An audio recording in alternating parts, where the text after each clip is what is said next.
There's a moment in every survivor's story that rarely gets talked about. It's not the moment you left. It's not even the moment you finally told somebody. It's a moment that you admitted to yourself that what is happening to you isn't normal. You realize it isn't love. This is abuse. That moment might be quiet, but it's terrifying because for so long you told yourself it wasn't that bad. You made excuses for the narcissist.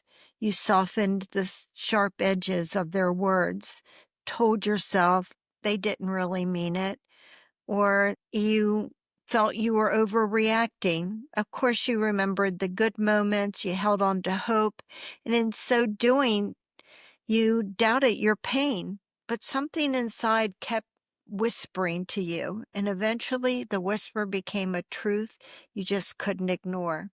You recognized how unhealthy your situation had become. You realized that you don't feel safe anymore, and you saw that you were losing yourself. The beginning is when you finally stopped gaslighting yourself.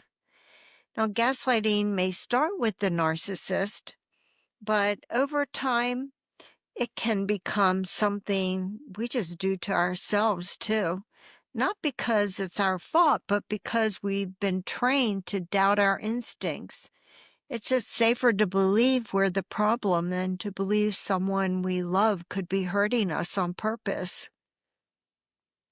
especially if that person is a partner, a parent, a sibling, or just someone you really trusted. They plant the seeds, subtle contradictions, denial of things that you know happen, shaming your actions, and somewhere along the way, you begin to question your own perception. You second guess your memory. You tell yourself, well, maybe I was too sensitive.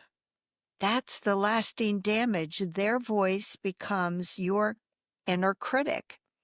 You may not even question the narcissist because in so doing, you can shake your entire foundation. So we silence ourselves. We reinterpret our own memories. We rewrite our own story to make their behavior make sense. The narcissist sees that and then they exploit it. They plant more seeds of doubt, then they step back and let you do the rest.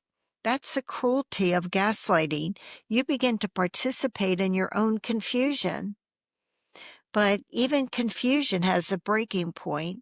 The cracks begin to show little by little. What once felt like reality starts to feel hollow. Something doesn't add up, and your soul knows it even before your mind can explain it. Maybe it shows up as exhaustion, anxiety, or walking on eggshells. You stop recognizing the person that you've become. And that's when something powerful happens. You say it, maybe out loud or maybe just in your mind, but you say, this is abuse.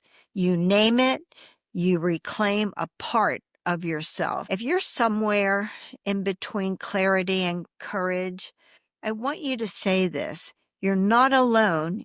Your truth is yours to name, and no one else gets to edit your story.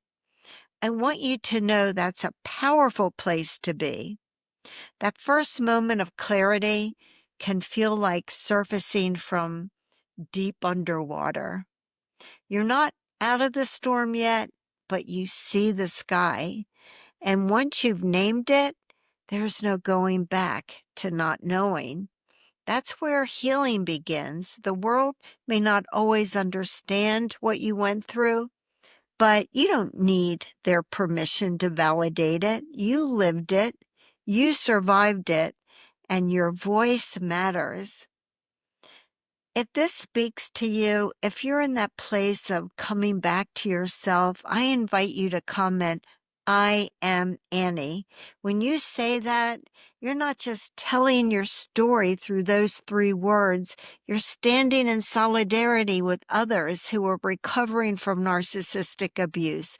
You're defying the odds, reclaiming your voice, and helping to light the way for someone who just isn't there yet. Because every time someone finds their truth again, it makes a path clearer for the next person who's walking through the fog. And for those of you who are new to my podcast, I'm Kyle Hackley, attorney and author of Undercurrent.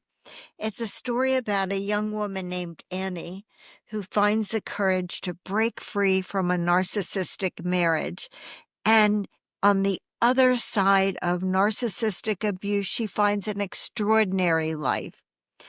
And remember, Annie isn't just any one person. She's every man or woman who has ever experienced narcissistic abuse.